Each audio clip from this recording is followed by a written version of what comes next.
We start in the Middle East, where in the past few minutes the bodies of 4 Israeli hostages have been transferred back to Israel. They include Shiri Bibas and her children Ariel and Kfir. Also being returned is the body of Oded Lifschitz, a veteran journalist and peace activist in his mid-80s. The bodies in coffins were handed over to the Red Cross by Hamas in a stage-managed ceremony in Khan Yunis a short time ago. Meanwhile, Hamas has said it's ready to release all the hostages in one go, including those expected to be freed in phase 2 of the ceasefire agreement.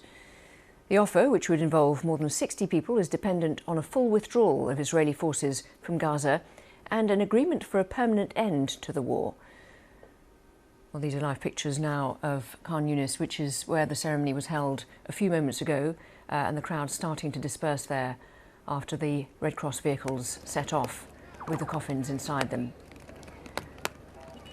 Well, let's also have a look at the scene in Tel Aviv, which is Hostages Square, which is where the focal point has been for the families of the hostages who are being held in Gaza all this time, and for them a grim day, as it's the first time during this exchange of hostages that these have been bodies rather than people who are alive coming home. Let's speak to our correspondent Sebastian Usher, who's in Jerusalem.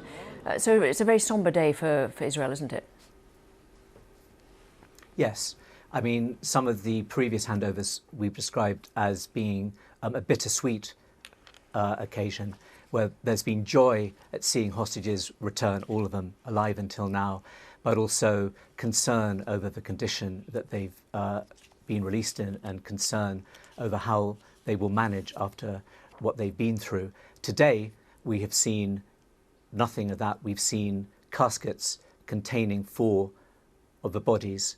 Hamas gave a list of who they were. You said in your introduction there, the Bibas family, that's a mother, Shiri, and her 2 young children.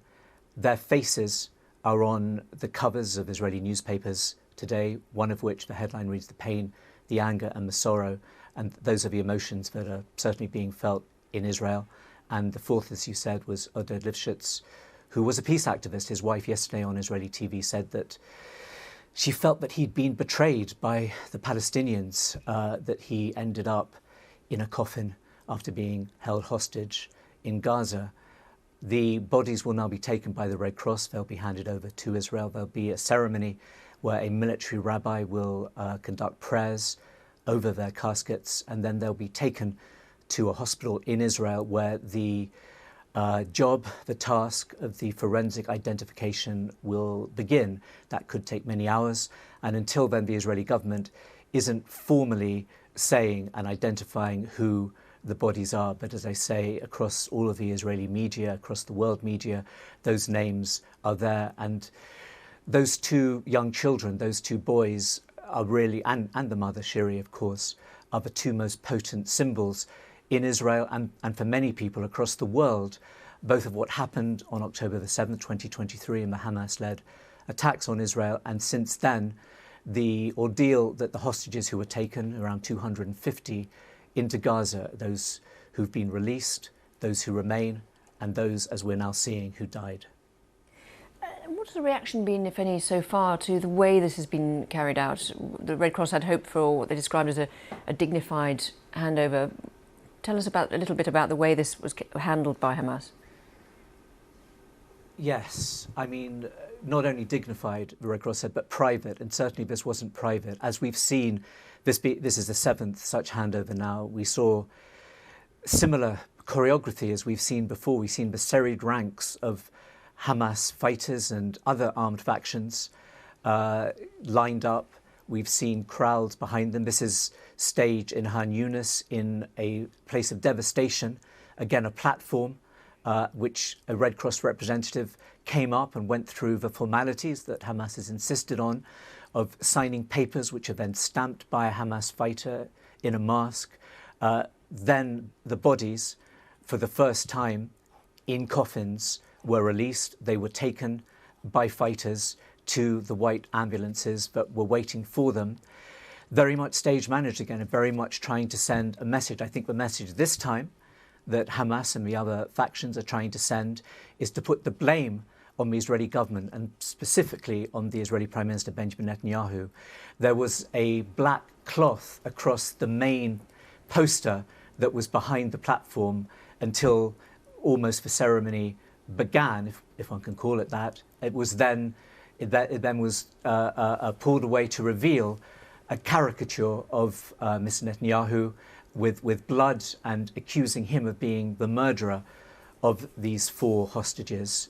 That clearly is something that will cause greater anger and distaste in Israel than even what we've seen so far in the previous handovers, where Israelis were disgusted by what they saw as a propaganda event staged by Hamas.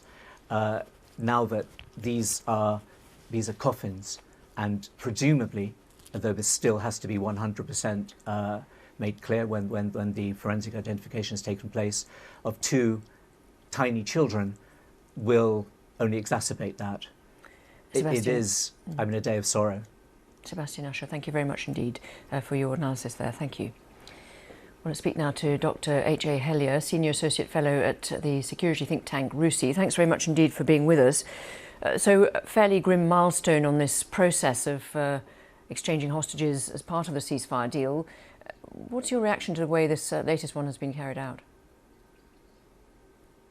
Thank you and good morning for having me on your program. I don't think it's terribly surprising that Hamas would use this opportunity to carry out such a spectacle. I think what we have to think about at this stage is what this means then for how the Israeli government proceeds on progressing to phase 2 of the ceasefire. As your viewers will know, there's phase 1, phase 2, phase 3. We're coming to the very end of phase 1, and phase 2 is meant to begin fairly soon. Negotiations should have already begun in earnest. They haven't. The Israeli government still hasn't sent a negotiation team with a mandate to negotiate for phase 2. And phase 2 is really where withdrawal of Israeli military forces on the ground in Gaza are withdrawn, and you really get to the stages of ceasefire. Whereas right now, of course, these are pauses. They're intermittent pauses, I might say. You've had more than 100 people killed in Gaza by Israeli forces just over the past few weeks during the ceasefire. So I think we're at a very delicate moment because the ceasefire could indeed fall apart at any time, especially in the next week or so, especially against the background of talk around removing all Palestinians from Gaza for the quote-unquote the Riviera plan that the Trump administration has put forward and which has been quite enthusiastically accepted by the Israelis. So it's a very, very difficult time, a very difficult moment in order to avoid further bloodshed and suffering. Yes, so it's because we're expecting at the moment 6 living hostages to be exchanged on Saturday. Tell us, so that would theoretically be the end of phase 1, is that right? Well, no, because I mean you're correct in terms of the hostages on the Israeli side being released. Of course, there are many being held who are Palestinians in Israeli detention, but also the end of phase 1 has to begin with the beginning of phase 2. Otherwise, phase 1 just continues, but without much happening on the ground in terms of Israeli withdrawal. And in order for phase 2 to take place, there needs to be that negotiation process about the details. And we just haven't seen that really begin at all. And again, we've seen signs that the Israeli government doesn't want to move to phase 2. And remember, phase 2 is then followed by phase 3. And phase 3 is all about reconstruction of Gaza. Why would anybody be thinking seriously about reconstruction of Gaza if all Palestinians in Gaza are meant to leave and a Riviera plan is supposed to come into effect? Keeping in mind, the Riviera plan is proposed by the American government, which is supposed to be a mediator and a guarantor of the ceasefire deal. And it's already been accepted by the Israeli government, which is one side in the ceasefire deal. So this is all extremely destabilizing. And what did you make of, we've heard from Hamas in the last day or so that they seem to be saying that they would be ready to release all the hostages in one go, including those that were expected to be freed in phase 2. But they've said obviously that would be dependent on the full withdrawal of Israeli forces from Gaza. How likely a scenario is that? I don't think it's likely at all. I think that, frankly, they probably know it's not likely at all because the Israelis aren't going to commit to a full withdrawal outside of phase 2, and I'm not convinced that they'll do so even in phase 2. What we've seen in the Israeli press over the last couple of weeks are indications that the Israelis intend to actually prolong phase 1, but to prolong phase 1 in a way that combines elements of phase 1 and phase 2. So no withdrawal of Israeli forces on the ground, but more and more hostage releases, perhaps more releases of Palestinians that are being detained. And there are many hundreds, of course, in Israeli detention facilities and jails, but without a withdrawal. So in that regard, continue phase 1 or extend phase 1, but really change phase 1 so that it's no longer phase 1, but not really going to phase 2 either. At that point, frankly, the ceasefire has fallen apart, and we've just come into a new arena where there's less of a war on Gaza, but there's still hostilities. Or we could see the entire thing fall apart, where the Israelis turn around and say, no, we're going back to war. And this has been openly called for by different Israeli politicians, including cabinet ministers, not just over the past few days, but over the entirety of the ceasefire period. You had one cabinet minister leave the cabinet saying, I'll come back when we go back to war. You had one cabinet minister say, I'm staying because I know that at the end of phase 1, we're going to go back to war.